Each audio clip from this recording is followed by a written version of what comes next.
Hindi porkit nakakakilala ka na sa Diyos, bawal ka nang magalit. Ang tanong, paano ka nagagalit? Ang tunay na Kristiyano ay hindi walang galit, kundi marunong magkontrol ng galit. May galit na tama, may galit na nagkakasala. Alin ka dun?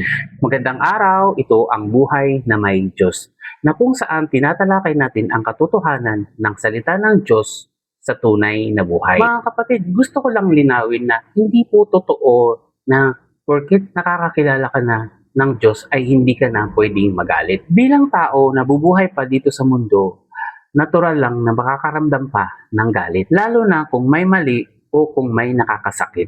Pero ayon sa Biblia, ang mahalaga ay hindi yung galit mismo, kundi paano natin ito ginagamit. Pwede tayong magalit ng hindi nagkakasala. Katulad ni Jesus, nagalit siya, pero ang kanyang galit ay para sa tama at hindi para manakit. Kaya bilang mga taong sumusunod sa Diyos, pwede tayong magalit sa pagtutuwid at sa pagsasabi ng katotohanan at sa pagtatanggol ng tama. Ang pagsasabi ng totoo ay hindi pambabastos. Minsan, ito ang paraan ng pagtapik upang magising ang isang tao sa katotohanan. Kaya tandaan natin, magalit kung kinakailangan. Pero siguraduhin ang puso ay nasa tama at hindi nadadala sa kasalanan. Sa buhay na may Diyos ay hindi nawawala ang emosyon.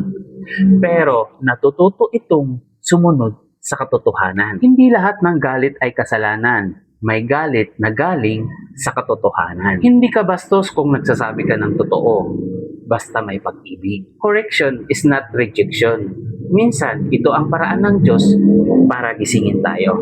Ang galit na may Diyos ay may kontrol, hindi nananakit. Mga kapatid, unang-una, normal lang ang magalit.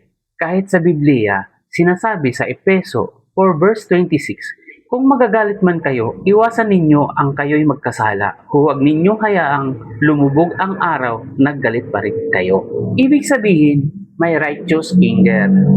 Galit na may dahilan. Lalo na kapag may mali o may inaapi. Kahit si Jesus nagalit din. Halimbawa, sa templo. Pero hindi siya nagkasala. Kaya kung nasasaktan ka o naaapakan ang karapatan mo, normal yon bilang tao. Pangalawa, hindi ibig sabihin ang pagiging Kristiyano ay maging doormat. Hindi ka tinawag ng Diyos para maging mahina o laging inaapi. At ang sabi nga sa Micah 6 verse 8, ituro na niya sa iyo kung ano ang mabuti. Ito ang nais ni Yahweh, maging makatarungan ka sa lahat ng bagay.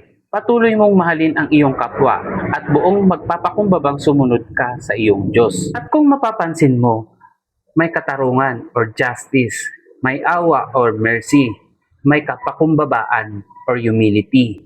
Hindi lang puro pagpapakumbaba, may paninindigan sa tama. Pangatlo, pwede kang lumaban pero sa tamang paraan. Ang tanong, hindi lalaban ba, kundi paano lalaban?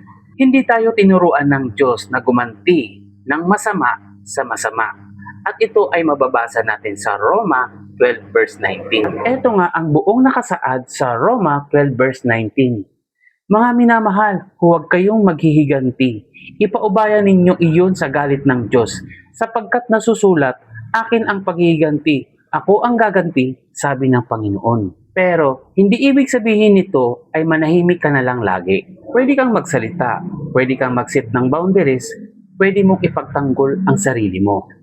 Pero gawin ito na may respeto, may kontrol sa emosyon, hindi para manakit, kundi para tumayo sa tama.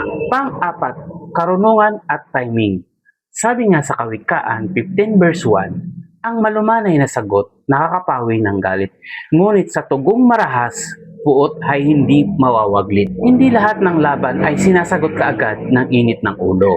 Minsan, ang tunay na lakas ay kontrol sa sarili, hindi sa lakas ng boses. Panglima, balance, tapang at pag-ibig. Bilang isang Kristiyano, kailangan hindi ka duwag, hindi ka marahas. Ikaw ay matapang pero may pag-ibig.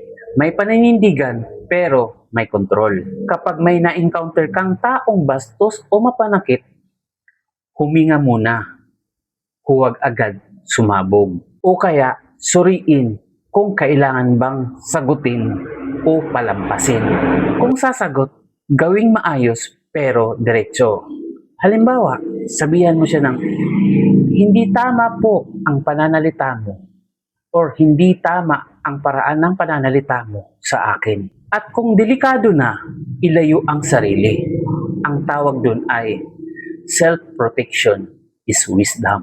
At ito lang ang masasabi ko. Hindi ka pinapagawa ng Diyos para magpaapi. Pero hindi ka rin niya tinuturuan na maging mapanakit.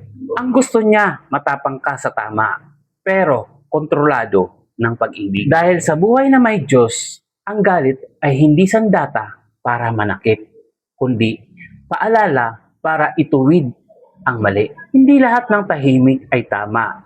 Hindi lahat ng galit ay mali. Pero ang taong may Diyos, marunong pumili kung kailan at paano lalaban. Sa mundong maingay, piliin mong makinig sa Diyos. Hindi ka nag-iisa. Ito ang buhay na may Diyos.